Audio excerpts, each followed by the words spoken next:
PT PAL Indonesia kembali menorehkan prestasi di pasar internasional. Galangan kapal nasional ini resmi meluncurkan kapal perang pertama dari 2 unit Future Landing Dock yang dipesan Angkatan Laut Filipina. Sebelumnya, PT PAL juga telah membangun sejumlah kapal perang untuk Filipina sekaligus memperkuat posisi industri pertahanan nasional sebagai pemain yang dipercaya di pasar internasional. Inilah kapal Future Landing Dock LD603 di Graving Dock Orca produksi PT PAL Indonesia. Kapal ini merupakan unit pertama dari 2 kapal pendarat yang dipesan Angkatan Laut Filipina sebagai bagian dari program modernisasi armada militernya. Proses pembangunan lambung kapal berhasil diselesaikan hanya dalam waktu 6 bulan melalui penerapan teknologi industrial maritim 4.0 yang mengintegrasikan digitalisasi proses produksi untuk meningkatkan efisiensi dan kualitas. Setelah peluncuran, kapal akan menjalani tahapan pemasangan peralatan, uji sandar, dan uji pelayaran sebelum diserahkan kepada Angkatan Laut Filipina pada tahun 2026. Kapal ini akan dioperasikan Filipina dalam misi kemanusiaan, mengatasi bencana, hingga penyampaian layanan ke sejumlah daerah terpencil di Filipina. We are here again for the launching of our 3rd landing dock produced by PT PAL Indonesia. This vessel, as I mentioned earlier, is very critical to us. We're anticipating its arrival. As you know, the Philippines, just like Indonesia, is an archipelagic country, archipelagic state. With so many islands and so many disasters that we are having yearly, this vessel is very important to us. It supports a lot of humanitarian efforts, missions, as well as delivery of services to far-flung areas of the Philippines. So, again, to PT PAL, thank you, sirs. We're looking forward to the delivery soon. And hopefully more collaborations with PT PAL Indonesia.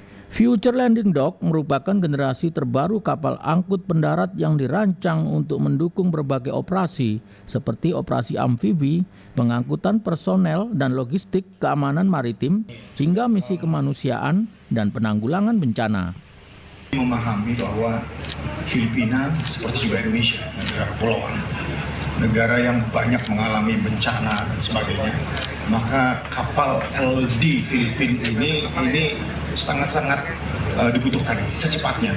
Maka kemudian kami juga melakukan kecepatan itu sehingga waktu di dalam dock atau dock time-nya hanya 6 bulan kemudian kami bisa launching. Ini pemesanan yang pertama atau gimana? Kalau berkaitan dengan sebelumnya, kapal SSV ini menjadi kapal yang ketiga. Keberhasilan proyek ini melanjutkan rekam jejak PT PAL yang sebelumnya telah membangun sejumlah kapal perang untuk Filipina, sekaligus memperkuat posisi industri pertahanan nasional sebagai pemain yang dipercaya di pasar internasional. Cilmi Arianto Fani, Kompas TV Surabaya, Jawa Timur. Will be continued by the presentation. PT PAL Indonesia semakin memperkuat posisinya sebagai pemain utama dalam industri pertahanan maritim global. Keberhasilan menembus pasar internasional membuktikan bahwa kualitas karya anak bangsa tidak kalah bersaing di kancah dunia. Terkait pencapaian dan langkah strategis ke depan, kita kupas mendalam bersama Kaharudin Djenot, Direktur Utama PT PAL. Selamat pagi, Pak Kaharudin. Sebelumnya selamat, PT PAL sudah ekspor lagi nih ke Filipina. Nah, boleh dijelaskan Pak terkait dengan spesifikasi kapal yang dikirim ke Filipina? Ya, baik. Terima kasih. Jadi LD Filipina atau Landing Dock Filipina ini memiliki panjang 124, kemudian juga mampu secara jumlah krunya itu 130 sekian orang dan mampu mengangkut pasukan ataupun korban bencana untuk misi-misi kemanusiaan lain itu di 500 lebih. Dan juga ada fasilitas-fasilitas tentunya untuk pengobatan dan sebagainya. Jadi memang dipersiapkan tangguh ya sesuai dengan kondisi geografis dari Filipina. Negara mana lagi Pak yang sudah memesan kapal ke PT PAL? Ya, selain Filipina, ada Uni Emirat Arab yang sekarang sedang dikerjakan juga, dan insya Allah akhir tahun ini akan di launching juga. Dan setelah itu, ini masih cukup banyak negara-negara yang juga menginginkan eh, pemesanan kapal dari PT PAL Indonesia. Tetapi kita sedang mengatur eh, bagaimana membangun kekuatan di dalam negeri. Mhm. Eh, Target pasarnya negara mana lagi Pak untuk wilayah Asia? Wilayah Asia Tenggara terus kita lakukan pendekatan-pendekatan dan penetrasi pasar, kemudian juga di Timur Tengah dan Afrika kita terus lakukan pendekatan-pendekatan itu. Mhm. Ini kan lumayan banyak ya Pak. Setelah selesai dikirimkan ada lagi pesanan begitu ya. Boleh Betul. dibocorkan sedikit berapa sih Pak devisa negara yang disumbangkan dari ekspor kapal ini Pak? Secara devisa negara kalau di kisaran 2 triliun ya kapal ini, tapi lebih daripada itu adalah impact terhadap perekonomian. Karena dalam setiap pembangunan satu kapal di PT PAL Indonesia, kami selalu meningkatkan jumlah kontribusi dari industri pendukung dalam negeri. Mhm. Baik itu BUMN maupun swasta, kita libatkan semuanya. Dan setiap kapal, tambahan satu kapal, kita terus meningkatkan. Sehingga jumlah TKDN dan jumlah industri yang kemudian terlibat dan menjadi mandiri dalam negeri ini terus meningkat. Nah, ini yang saya pikir lebih besar daripada nilai devisa itu sendiri. Impact-nya bisa 4 sampai 5 kali lipat dari nilai devisa itu. Saya tertarik tadi Bapak sebutkan selain Filipina ada beberapa negara lain yang juga antri ya untuk kapalnya dibuat oleh PT PAL dan akhirnya dikirimkan. Nah, sebenarnya tantangan terbesarnya bagaimana sih Pak? Kan kita tahu juga ada pemain-pemain produsen raksasa seperti Ya, betul. Tiongkok, Korea dan juga Eropa. Bagaimana PT PAL bisa mengambil celah ini Pak? Ya, sebenarnya pendekatannya lebih pada bagaimana kita bisa memenuhi kebutuhan mereka. Itu yang pertama. Kedua adalah kita juga harus secara aktif melihat kebutuhan real dari sudut pandang kita. Hmm. Kita bisa memberikan advice bahwa mereka membutuhkan kapal dengan jenis seperti ini dan sebagainya. Meskipun itu dari negara lain juga memberikan penawaran tipe yang sama, tetapi kita bisa memberikan apa namanya spesifik teknologi yang kemudian itu membuat mereka menjadi lebih tertarik. Itu yang pertama. Kedua adalah tentunya dari sisi kedekatan sosial. Filipina atau Asia Tenggara lain, kita selalu membawa kita sebagai satu negara, satu rumpun. Kemudian juga dengan negara Timur Tengah dan negara-negara Afrika, kita membawa itu dengan pendekatan-pendekatan sosial. Demikian. Mhm. Kebutuhan kan terus berubah ya Pak, sesuai dengan kondisi geografis masing-masing negara. Adakah inovasi yang disiapkan oleh PT PAL untuk bisa merebut pasar internasional ini Pak?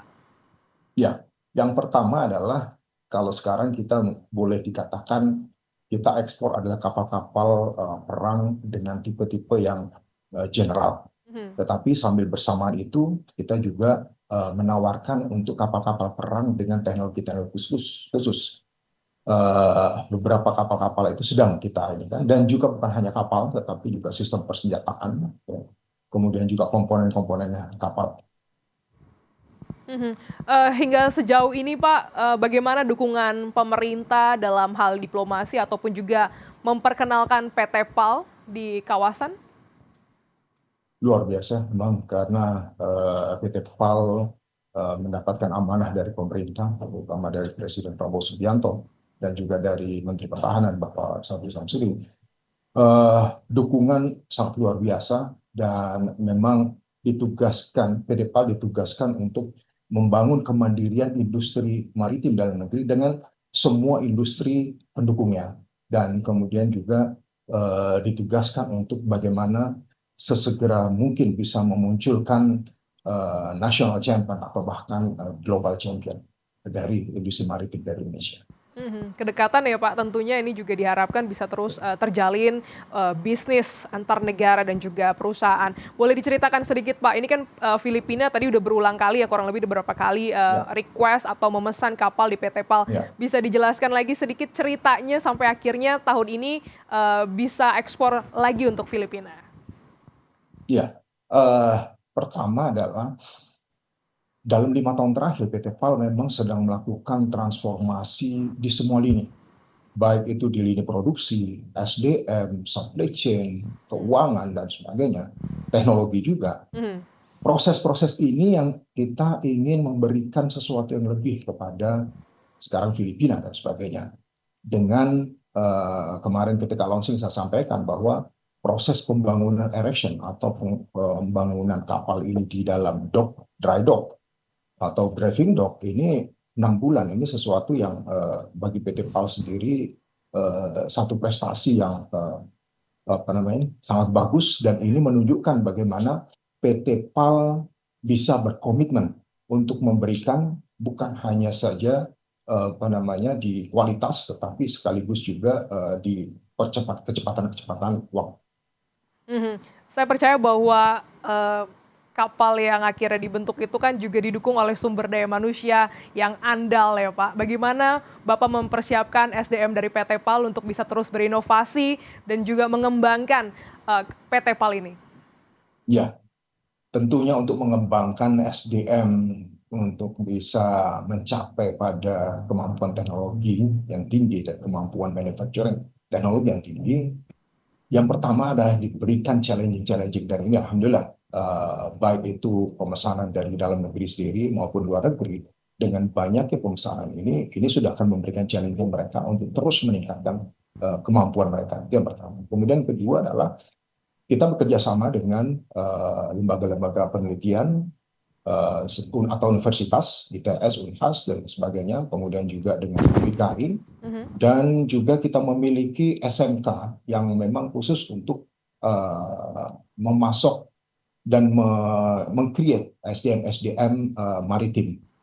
Dan dari sinilah kemudian kita terus mengasah dan juga melahirkan SDM-SDM yang mumpuni untuk bidang maritim. Dan tentunya yang kami lakukan ini bukan hanya saja untuk PT PAL Indonesia, tapi kami juga diamanahkan untuk bagaimana bisa mensupport galangan-galangan kapal lain, baik galangan kapal BUMN maupun galangan-galangan kapal swasta di Indonesia, memberikan masukan kepada mereka untuk SDM-SDM yang dibutuhkan.